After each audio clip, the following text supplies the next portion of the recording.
Hello children and welcome to the session today. Children, we've been learning about human beings and other different forms of life right from our junior classes. And we've also been learning the fact that there are certain basic needs that everybody needs. Talking about human beings specifically, so we need food, water, shelter, and another important thing that we need is clothing. From earlier times, early man has been trying to wear different kinds of clothes, be it in the form of leaves, be it in the form of animal skin, or even bark of the tree. We have always been very fond of dressing up. Now, when early man began to cultivate different kinds of vegetables and crops, he realized that there were certain crops which gave out fibers. And if these fibers were interlaced together, they could make a fabric. And today in this session, we are going to learn exactly the same. We are going to learn chapter number 5, Fiber to Fabric. So, as I just said, that clothing is actually the basic need of human beings. We cannot dream of going out of our houses without our clothes. What is it that clothing helps us with? So, clothes affect our physical, mental, social and emotional abilities. What does this mean? So, when you go out of the house very well dressed on one day, you obviously feel very confident, happy, and you feel powerful. On the other hand, if you wear very dirty, shabby clothes and go to the market even to fetch milk, you feel very low on confidence level. So, this is how clothes affect our mood, personality, and of course, the way we feel about ourselves. So, children, let's move on and to learn where all clothing is required and how do we get it. So, clothes is one thing where fabrics are needed.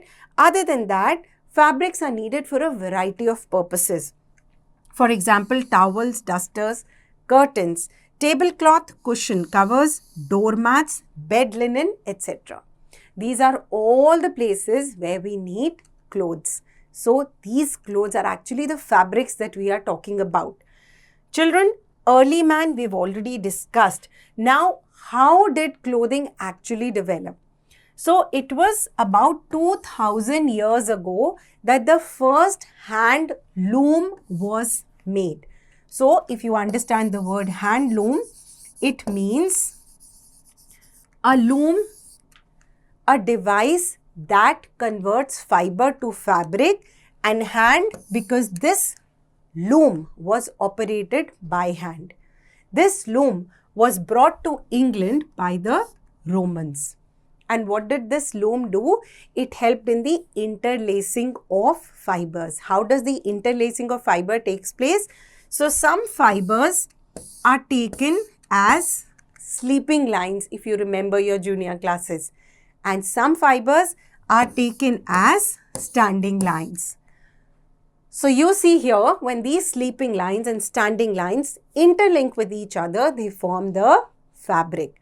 And the warp is the lengthwise or the sleeping yarns this way, and weft are the standing lines or the yarns that go this way. So, this is how clothing is made. This is how fabrics are made. Now, the first Jenny spinning loom was created by James Hargreaves. As you can see in this picture, it is called the spinning jenny. This is more mechanized version of a hand loom which does spinning of these fabrics, and it was developed in the year 1795. Now, we are talking about converting fibers to fabrics. Where do these fibers come from? These fibers come from silkworm, we get silk. Cotton bulb, we get cotton. We also get flax and bamboo fibers from other plants. And children, the fiber obtained from plants and animals are known as natural fibers. And those obtained from chemicals in the factories are known as chemical or synthetic fibers. Let us now begin with the plant fibers. So plant fibers generally are very rich in cellulose. What are cellulose? Cellulose are basically very strong bonds which hold together different molecules. And because of this strength, when the fabric is made from this fiber, the fabric is also very strong. What kind of fiber do we get from plants? We've already discussed. It is cotton, hemp, jute, flax, ramie, sisal and bagasse.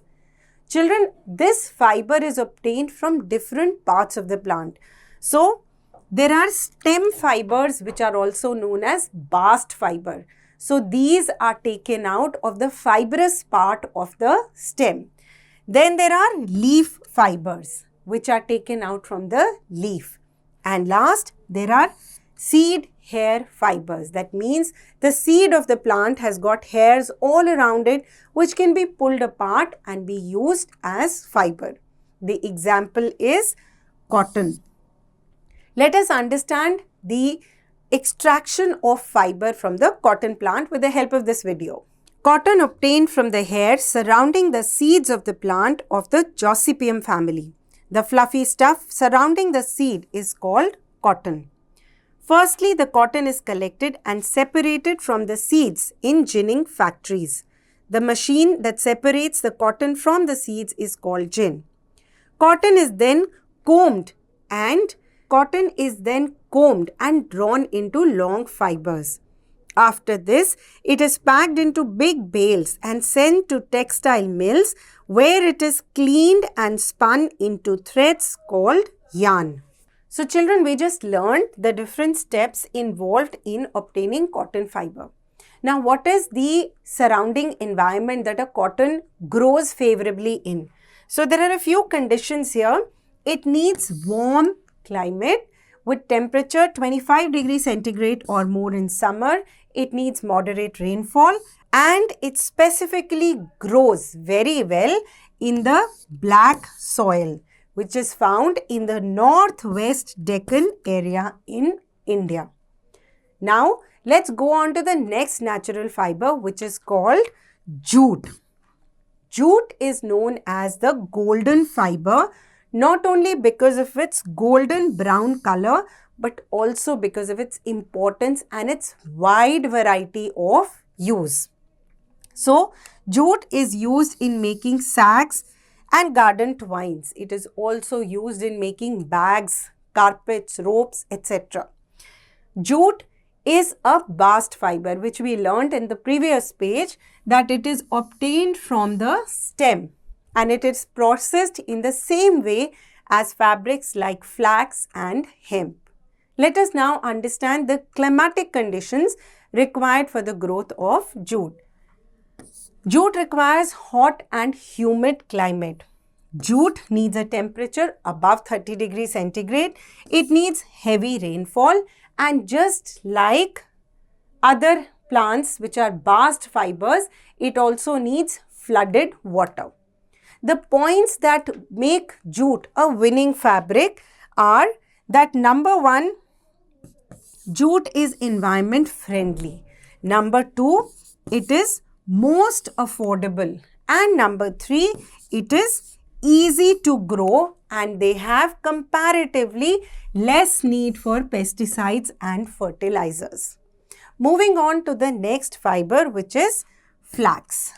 Now flax, again a bast fiber, is used to make the fabric which is called linen. Now this fabric linen is superior to cotton in durability as well as in smoothness.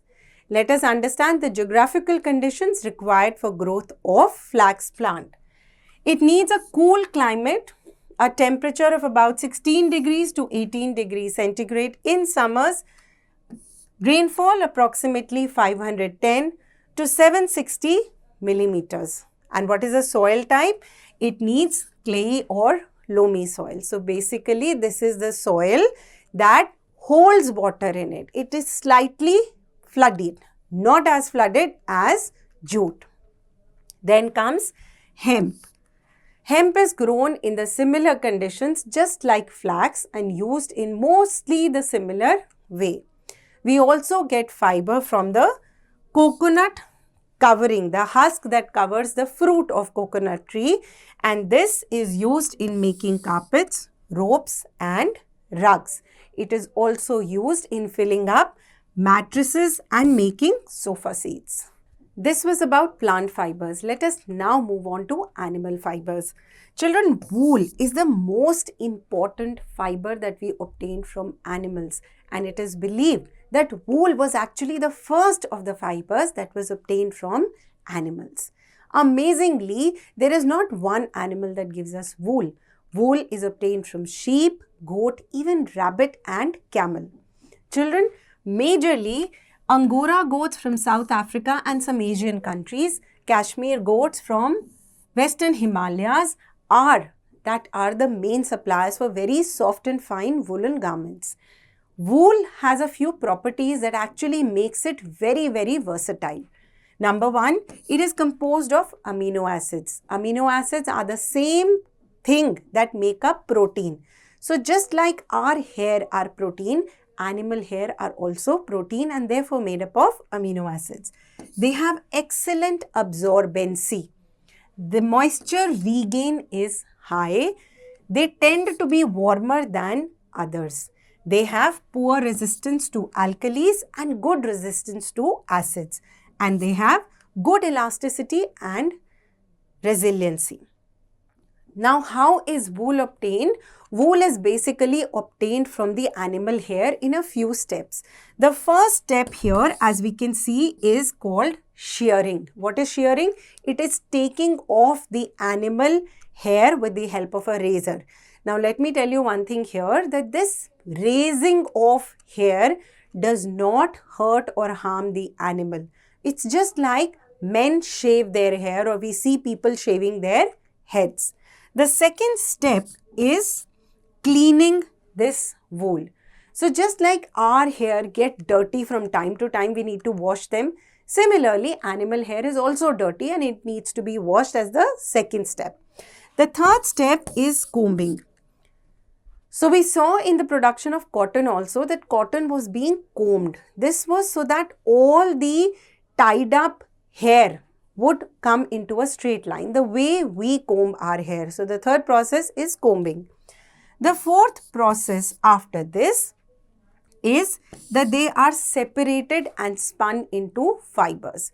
Now these fibers can then be knitted into sweaters of a variety of sizes, and it can also be dyed to be converted into different beautiful and bright colors.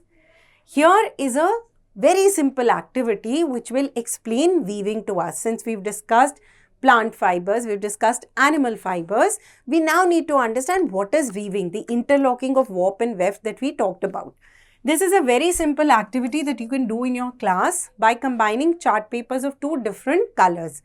Please read it and do it here and now.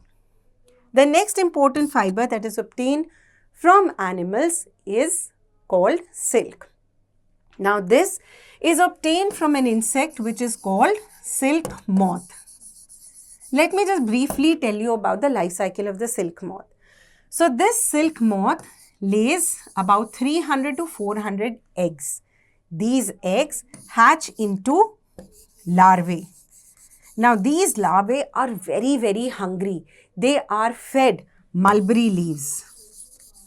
I'm sure you're reminded of your nursery rhyme with mulberry in it. Okay, so the larvae continue to feed on mulberry leaves till about 4 to 8 weeks. After that, they begin to spin a cocoon around them. So very interestingly, one cocoon may actually contain up to 800 meters of continuous thread. They keep giving out this thread-like material from their mouth, which also comes with the glue. So this keeps on covering the entire pupa which is formed inside this cocoon. Now this pupa, if allowed to grow, will again develop into a silk moth. But it is here at this stage that silk is taken out. How is silk taken out? These cocoons are boiled in hot water, and as a result of this boiling, not only the insect inside it dies, but also the glue breaks away. And this thread that I was talking about has to be taken out very, very carefully so that it does not break. This thread is known as raw silk. This raw silk can be dyed into a variety of colors, and it can be used to create saris, cushion covers, and so many other things. Children, the thread of raw silk is used in many handlooms as well as machine looms, and Varanasi in India is famous for its silk saris. So till now we have covered plant fibers, we have covered animal fibers. These were natural fibers. Let us now move on to artificial or synthetic fibers. Artificial or synthetic fibers are also of two kinds. The first example is rayon. Rayon is obtained totally from natural fibers, and there are those which are made completely from synthetic fibers. What are the examples? They are nylon and polyester. So nylon and polyester are actually plastics, and you know how they are made? It is basically a chemical solution. Just like you have a strainer at home to strain your tea, there is a strainer here in the factories also, which very tiny pores. This chemical is allowed to pass through those pores, and tiny filaments are obtained which are then cooled. And these filaments, which are now cooled and converted into fibers, are woven together to form a fabric. Children, rayon, as I said, is a man-made fiber which uses natural product. Now, what is a natural product it uses? It uses cellulose, and cellulose is obtained from wood pulp. This is treated with sodium hydroxide solution and then with carbon disulfide to form a cellulose solution. Just as we discussed that nylon and polyester are transferred to a spinneret which gives out fine filament, in the same way this solution is allowed to pass through fine pores, and there it is cooled down and converted into fiber. Rayon has got two very wonderful properties. Number one, it is chemically identical to cotton, and number two, it has a shine like silk. So that is why it becomes a better option than cotton in most cases. And because it is chemically produced, it obviously will be more durable and cheaper. Rayon is used in making textiles, tire cords, carpets, and surgical dressings. Let's now read about nylon. The spelling nylon is actually very interesting. Do you know that nylon is a combination of New York and London? And do you know that this fiber was created at the same time in America as well as England, and hence the name nylon. Nylon is formed by polymerization. What is polymerization? When you combine many molecules together, you form a polymer. And this process of combining many molecules together is known as polymerization. Nylon is exceptionally strong and elastic. It is stronger than polyester. And it is abrasion resistant. That means it's very durable. And it is easy to wash and to dye in a wide range of colors. Children, we can actually detect whether a sample of fiber given to us is natural or it is artificial. How? A simple experiment given in your book to be done under the supervision of teachers can actually help you understand the same. Moving on to the last artificial fiber for the day, polyester. So just like nylon, this name can also be broken up. Poly and ester. Poly means many and ester is a compound which makes polyester. So a combination of many molecules of ester actually form polyester. And what are the qualities of polyester? Polyester once again is wrinkle resistance. It retains its shape. It is excellent wash and wear, and it is durable. But what is the problem with polyester? The problem is that in summers it becomes very sticky. It does not lose water easily. So it becomes very sweaty and of course stinky. And another problem is that polyester leads to building up of static charge. So your clothes sometimes feel that they are sticking to your body, and the minute you do this, it feels that some electric current is being produced. That is static charge. So children, in this chapter, you have learned how different kinds of fibers can be converted into fabrics. You've learned about plant fibers and the plant parts that give us those fibers. You've also learned about animal fibers and artificial fibers that are made from natural products and those made totally chemically in the industry. So now it is time for you to attempt the exercises at the back. Thank you.